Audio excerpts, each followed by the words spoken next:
Time to turn things over to Carly Agro for our first look at sports. Carly, in the NSRBL this year, you could say that the Twins were fairly dominant, but the Brewers managed to at least make it a competitive final, I guess. Oh yeah, and the Brewers have made an appearance in the final for the 9th straight year, so this really was a series to remember.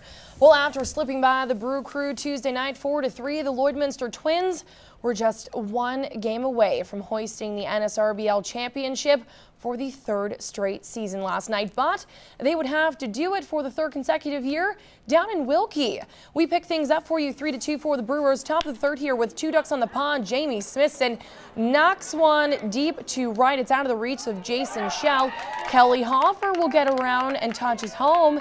And just like that, we are tied at 3s. A couple of batters later, runners on 2nd and 3rd. Brian Brewer slaps a single to the left. DJ Fowle and Jamie Smithson come around to score. The Twins take the 5-3 lead. They will go on to add to it here in the 5th. DJ Fowle drives a double to the gap in left center.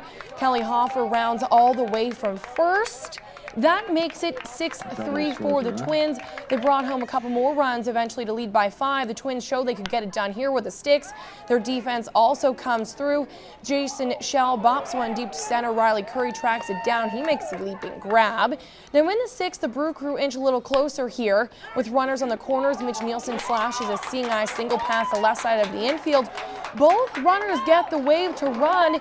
That would cut the Twins lead 8-5, but that is as close as they would come. 9-5 here in the 7th. Troy Winterholt gets Aaron Slittler to pop out to the end of the game.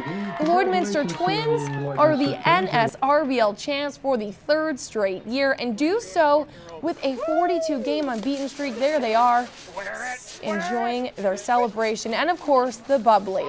Too bad Strecks wasn't there to pop one himself. So astounding. I mean, to win 3 in a row, 42 straight without a loss in this league is unbelievable. It just goes to show the credit and the guys we have in that dugout, man. First time playing with these guys, first time playing in Lloyd, so it's been a few years since I played some ball. It was good to get back into it for a year, and it was awesome. You're like a champ. They look like they're having some fun, and boy, do they deserve it. All right, well, we go to the Chucks now, where some say it's not about whether you win or lose, it's about how you play the game. Well, for the Chucks, it's a little more, actually a lot more complicated than that. You have to run fast, clean, and a good start can make or break you. Well, last night in day 1 of turning and burning at Halstead Downs, the horn and the impact that it had on the starts was the talk of the track. For Jamie Labicane in Heat 2, it came quick. He's underway, stoves go in, outriders mount up, and we are out of town in a hurry. We just got into the barrels, and I barely got stopped, and the horn went. And my lead team wasn't really set that wrong, and then I had to do a bunch of driving to get out of it. For Roger Moore in Heat 8, it didn't come soon enough.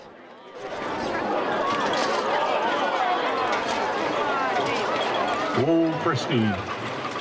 Offside, 5 yards. That's what it would be in football. Well, it's very frustrating. Like those horses are trained the second time that they pull into the barrels that they're park for a little bit and go. That's the way they're trained. When you get a false start like that, it throws everything off. Fortunately, 007's outfit did bounce back and fast. Moore clocked not 1 but 2 top times. After a 2-second penalty in Heat 2, the orange and black clocked to 1:16.76 and a 1:16.78 to finish 1-2 on the night. Heading into day 2, Moore's keeping his cards close, and his rapid runs are turning heads. Both outfits basically do the same thing, and the point wagon there usually is quicker in the barrels than that there, so that's why I put them on a 1 barrel. And I don't know, I brought 3 outfits here, and all 3 of those outfits will do the same thing, and yeah, it worked out good. I'm just going to go out there, take my time and make my barrels properly, and then see where I am after that. Roger Moore's horses are obviously flying to get 1-2 on the night, and good for him. That's all I can say. Heading into day number 2, Moore sits 5th in the standings. He is 23.5 points shy of 4th place, Brian Labicane. Inside the CPCA, the view from the barns, the wagon bumps, and from the track.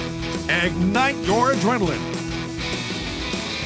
the hockey world continues to mourn the loss of Rick Rypien. Well, today we learn more about the impact his passing has had closer to home, especially in the Lakeland region. Bonnyville Pontiac's head coach Chad Mercier coached Rypien for 2 years when he played with the Regina Pats of the Western Hockey League. This kid was something special, really, and fought and competed for everything that he got. And to see at 27 years old him not be with us is devastating. Mercier says Rypien was the kind of player who didn't just learn from his coaches, but he taught them too. He made a huge impact on my life in regards to understanding what level it took of commitment. And so I think everything you're hearing and reading, everybody he touched has a lot of the same things to say about him. Rypien's former coach believes everybody handles a tragedy like this differently. Mercier plans on keeping his memory, his spirit For me, alive. personally, it's going to be remembering and honoring and talking about and letting people know what a terrific young man this guy was. The Lloydminster Reapers have only been around for a few years, but if it wasn't for Shaine Wald, there might not be a Reapers team at all. Matt Shumont caught up with Shaine and got the inside scoop on how he formed one of the best rugby teams in Saskatchewan on this week's edition of the Superstar Next Door.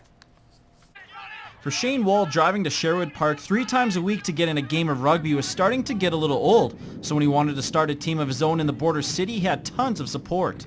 We had enough interest from the Lashburn High School guys, and we figured that we might have enough to start a club. So we gave it a whirl. We started out in the gym with 3 or 4 guys at the first practice and just built from there. Only existing for 3 years, Shaine is overwhelmed with the success the Reapers Club have had early on.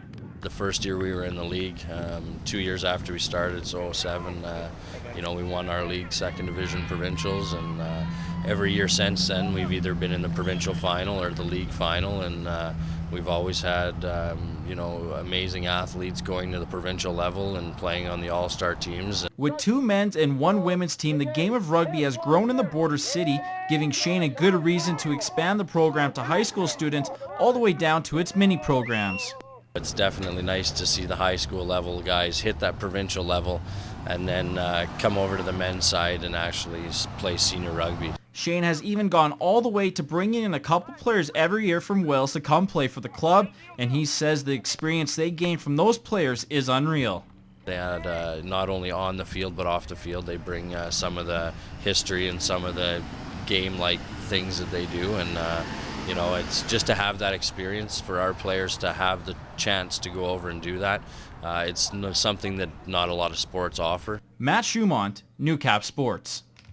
Brought to you by your local BRP dealer. Power Merchants of St. Paul, Norsask of North Battleford, and RecTech Power Products of Lloydminster, your local BRP dealers.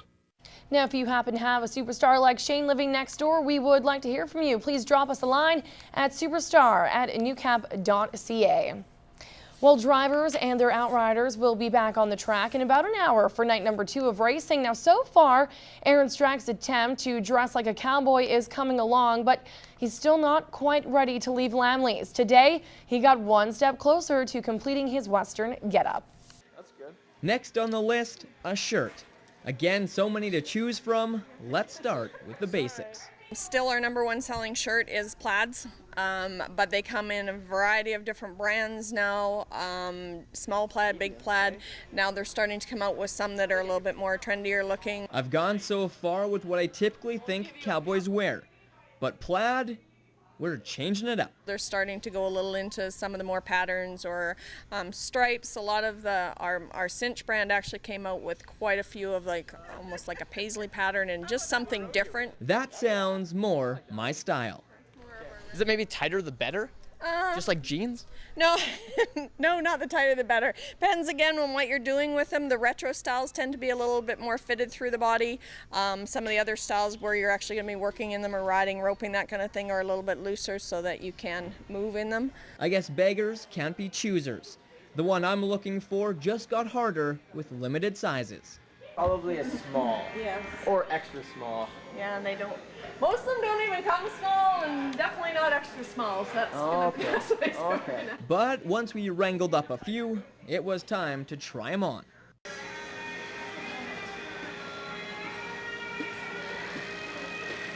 You're gonna have the cowboy strut. Now that I have the base of my outfit complete, there's just one part that I need to top it all off. Aaron Streck, New Cap Sports.